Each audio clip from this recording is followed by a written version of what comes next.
नमस्कार क्लास 11 मा पढिरहनुभएका भाइ बहिनीहरूलाई र अस्ति हामीले सिग्निफिकेन्ट फिगरसम्म चाहिँ गरेका थियौं र आज हामी arithmetic operations with significant figure का बारेमा चाहिँ हामी छलफल गर्दै छौं र एरिथमेटिक अपरेसन भनेको केही पनि हैन भाइ बहिनीहरु त्यो भनेको जस्ट प्लस माइनस हैन जोड घटाउ हो त्यो भनेको जस्ट जोड घटाउ हैन प्लस माइनस भनेको के हो त्यति मात्रै हो र तिनीहरु जस्तो जब यो पोइन्ट पछाडीको अंक 5 देखि मास्तिर गयो नि 5 देखि मास्तिर गएर हामीले राउन्ड अफ गरेर लेख्न मिल्छ के त्यस्तो अवस्थामा जस्तै 2.65 आयो भने सिधै 3 लेख्न मिल्छ है जस्तै अब 2.04 आयो 3.04 आयो अब यो 0 भन्ने बित्तिकै त यो त अब धेरै कम भयो यसलाई हामीले 3 मात्रै पनि लेख्न मिल्छ के है 3.1 आयो 3.1 आयो भने हामीले 3 मात्रै लेख्न सक्यौ राउन्डिङ अफ गरेर चाहिँ हामी यसरी लेख्न सक्छौं है त यदि यो बीचमा प्लस भए 3.05 यही हो तिमीहरुलाई प्लस जोड घटाउ गर्नै जान्नुपर्ने हो यो खास केही पनि छैन यसमा यो 0.2 हैन तिमीहरुलाई पछि पनि म भन्दिउँला जोड घटाउ गर्ने विषयमा अब यहाँ हेर त यो 5 को 5 भयो 2 मा 0 जोड्दा 2 नै भयो यो डट को डटै भयो 4 3 7 भयो 7 point कति भयो 25 भयो यदि हाम्रो यहाँ 4 आको भए 4. सपोज 25 आयो माथि चाहिँ अनि तल चाहिँ सपोज हाम्रो चाहिँ यहाँ तिमीले देखेनौ जस्तो छ 4.25 आयो अनि तल चाहिँ तिम्रो 3. सपोज 69 आयो रे ल अब यसलाई प्लस गर्नु पर्यो तिमीले अब हेर त 6 5 यहाँ निर 5 छ है 9 5 14 को 4 हातलाई 1 भइहाल्यो है अनि 6 2 8 1 ले कति हुन्छ 6 2 8 1 ले 9 भयो यहाँ निर पोइन्ट आयो अनि त्यसपछि यहाँ निर चाहिँ सपोज मैले यहाँ निर 5 राख्दिन ल अहिलेको लागि 5 हैन 6 राख्दिन ल अहिलेको लागि 6 राख्दिए है 6 राख्दिए है ल 6 अब 5 राख्दिए हैन 5 राख्दिए यहाँ चाहिँ कति आयो त भन्दाखेरि 4 + 5 भनेको कति आयो त 9 आयो भनेपछि 9 point कति आयो 9 4 आयो अब यसलाई हामीले चाहिँ 10 भनेर लेख्न मिल्छ के यहाँ नजिक भयो नि त हैन त्यही हो अनि तिम्रो जस्तै 1.1 1.5 1.66 हुँदै हुँदै हुँदै गयो भने 1.10 भनेको चाहिँ 1 हो हैन 1.10 भनेको 1 हो हैन 1.10 भनेको चाहिँ 1.10 यदि 10 पुग्यो भने 1.9 पुग्यो अनि 1.10 पुग्यो भने 2 हुन्छ भनेर तिमीहरुलाई थाहा छ नि त त्यही भएर यो चाहिँ खासै यो एरिथमेटिक अपरेसन चाहिँ हामीले त्यति ध्यान दिनुपर्ने कुरा चाहिँ होइन है त यो आफैलाई तिम्रो आफै जान्छ जस्तो मानव एकछिनलाई हामीलाई कहिलेकाहीँ क्वेशनले के सोधिन्छ भने क्वेशनले कहिलेकाहीँ हामीलाई चाहिँ द रड्स अफ लेन्थ भनेर हैन यदि एउटा यो रडको लेन्थ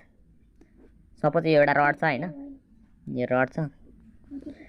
सपोज यो एउटा रडको लेन्थ चाहिँ कति छ भनेर सोधिन्छ भने यो एरिथमेटिक अपरेसन हो खासै यसलाई त्यतिको हामीले उ गर्नु पर्दैन हैन र डाइमेन्सन अफ फिजिकल क्वान्टिटीज है सम नोटेसन हुन्छ जस्तै हामीले मासलाई चाहिँ एमले डिनोट गर्छौं मासको अगाडिको लेटर एम छ त्यही भएर एमले डिनोट गरे यसलाई केजीहरुमा मेजर गरिन्छ लेन्थलाई हामीले एल ले डिनोट गर्छौं टाइमलाई टी ले डिनोट गर्छौं करेन्टलाई हामीले चाहिँ ए ले डिनोट गर्छौं जस्तै टेम्परेचर हामीले के ले डिनोट गर्छौं है टेम्परेचरको केल्भिन छ नि त त्यही भएर टेम्परेचर हामीले के ले डिनोट गर्छौं अनि त्यसपछि अर्को मोललाई चाहिँ हामीले मोलैले डिनोट गर्छौं यसरी मोलैले हैन हाम्रो 7 वटा फन्डामेन्टल युनिटहरु थियो नि त त्यो फन्डामेन्टल युनिटहरु मध्ये हामीलाई म्याक्सिमम युज हुने चाहिँ यति मात्रै भएको हुनाले गर्दाखेरि मैले यो नोटेसन पनि तिमीहरुलाई यति मात्रै लेखे है त अब डेफिनेसन अफ डाइमेन्सन छ है डाइमेन्सनको डेफिनेसन तिमीहरु हेर यहाँनिर dimension of a derive unit है डाइमेन्सन चाहिँ जहिले पनि डिराइभ युनिटको मात्रै हुँदा रहेछ ल यति पढ्ने बित्तिकै हामीले बुझिहाल्यौं है डाइमेन्सन भनेको फन्डामेन्टल युनिटको नहुँदा रहेछ फन्डामेन्टल युनिटको हुन्छ तर डाइमेन्सन ब्लड फर्मुला भनेको चाहिँ के हुन्छ त डिराइभ युनिटको मात्रै हुन्छ भन्ने कुरा बुझ्नु पर्यो unit is defined as the power to which the fundamental units of mass length and the mass length must be raised mass and length fundamental unit mass and length must be raised भनेर भन्छ हैन मास length टाइमको चाहिँ एउटा चाहिँ हुन्छ नि एक किसिमको त्यो पावर हामीले रेज गर्छौं भने त्यही पावर रेज गर्नु भनेकै के हो त डाइमेन्सन हो भनेर भन्नुपर्छ है अनि अर्को चाहिँ प्रिन्सिपल अफ होमोजेनिटी यो चाहिँ एकदमै इम्पोर्टेन्ट छ मैले यहाँ 5 वटा स्टार पनि दिएको छु होला सायद है त्यहाँ 5 वटा स्टार अहिले थप्ने धेरै सोधेको क्वेशन धेरै सोध्छ 11 मा है प्राय सोध्ने नै यही हो principal of homogeneity the principal of homogeneity states that the dimension of various physical quantities on left hand side is always equal to the dimension of various physical quantities on right hand side भनेर भन्छ अर्थात dimension of left hand side is always equal to the dimension of right hand side भन्दा पनि हामीले केही फरक पर्दैन है त अब हामीले यो डाइमेन्सनको बारेमा धेरै कुराहरु पढिसकेपछि चाहिँ डाइमेन्सनल फर्मुला भन्ने कुराहरु पनि हामीलाई जान्नुपर्ने हुन्छ हैन डाइमेन्सनल फर्मुला भनेको चाहिँ के गरी लेख्ने त डाइमेन्सनल फर्मुलालाई कसरी डिराइभ गर्ने हैन त्यो डाइमेन्सनल फर्मुलाहरु कसरी चाहिँ हामीले डिराइभ गर्न सक्छौं भन्ने कुराहरुमा चाहिँ तिमीहरुलाई म थोरै यहाँनिर डिस्कस गर्न गइरहेको छु ल हेर त हामीलाई चाहिँ फोर्सको चाहिँ डाइमेन्सनल फर्मुला पत्ता लगा भनेर भन्यो अब यो कसरी पत्ता लगाउने भन्दा अब हामीलाई त फोर्सको त फर्मुला थाहा छ हैन फोर्सको फर्मुला भनेको चाहिँ F = ma हो हैन अब यम भनेको त मास हो, त्यही भएर मास हामीले डाइमेन्सनल फर्मुला लेख्दा जहिले पनि के गर्छौँ, ठुलो ब्राकेटमा क्लोज गरेर लेख्छौँ है त। मासको अघि नै के हो त, मासको सङ्केत भनेको त एम हो, यसरी एम हामीले गऱ्यौँ। र एसेलेरेसन भनेको त मिटर पर सेकेन्ड स्क्वायर हो नि त होइन, एसेलेरेसनको युनिट भनेको त के हो त, मिटर पर सेकेन्ड स्क्वायर हो होइन। यसलाई हामी मिटर पर सेकेन्ड स्क्वायर लेख्छौँ, ल पर सेकेन्ड स्क्वायर लेख्यौँ है। यो यम भयो, यो यमको यम भयो, यमको डिनोमिनेसन यम छ, यो भनेको फेरि मास आयो नि त, त्यही भएर मास भयो। सरी मिटर हो नि त्यो, मिटर पर सेकेन्ड स्क्वायर छ। मिटर भन्ने बित्तिकै हामीले लेन्थमा मेजर गर्छौँ है त, लेन्थमा मेजर गर्ने हुनाले गर्दाखेरि यो यल भयो। अब यसको मुनि चाहिँ कति भयो त, यो सेकेन्ड हो, सेकेन्डको स्क्वायर भन्ने बित्तिकै टीको स्क्वायर भयो, टीले डिनोट गर्छौँ नि त हामीले टाइमलाई, त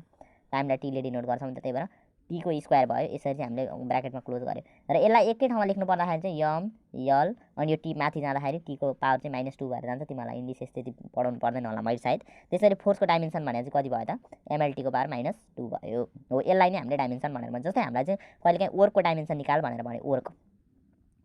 वर्कको डाइमेन्सन निकाल भनेर, वर्क भनेको चाहिँ जस्तो वर्क भनेको त हामीलाई थाहा छ एफ इन्टु डी हो होइन। अब एफको डाइमेन्सन त हामीलाई थाहा भइसक्यो नि त, एमएलटीको पावर -2 हामीले भर्खरै निकाल्यो नि त होइन, एमएलटीको पावर -2, त्यही भएर यहाँ एमएलटीको पावर -2 राख्ने। डी भनेको डिस्टेन्स हो, डिस्टेन्स भनेको जहिले पनि लेन्थमा मेजर हुन्छ, मिटरमा मेजर हुन्छ, त्यही भएर यसको डाइमेन्सन कति भयो त, यल भयो। भनेपछि यम अनि यो यल र यल मल्टिप्लाई गर्दाखेरि यल स्क्वायर अनि टीको power -2 which is the dimension of work है। वर्कको डाइमेन्सन कति रहेछ त, यति वाल्सको पनि अलिकति इम्पोर्टेन्ट छ, म त्यो पनि हाल्नु होला, ओल्ड इज गोल्डमा हेरेर हाल्छु होला सायद तिमीहरूलाई। र अर्को चाहिँ हामी अब यो त भइहाल्यो होइन। अब प्रिन्सिपल अफ होमोजेनिटीमा चाहिँ हामीले अब प्रिन्सिपल अफ होमोजेनिटी पनि हामीले सक्यौँ है, डाइमेन्सनको पनि थोरै छलफल गऱ्यौँ। अनि application of principle of homogeneity चाहिँ के हो त त्यो बुझौँ है त। एप्लिकेसन अफ प्रिन्सिपल अफ होमोजेनिटीमा चाहिँ हामीले जम्मा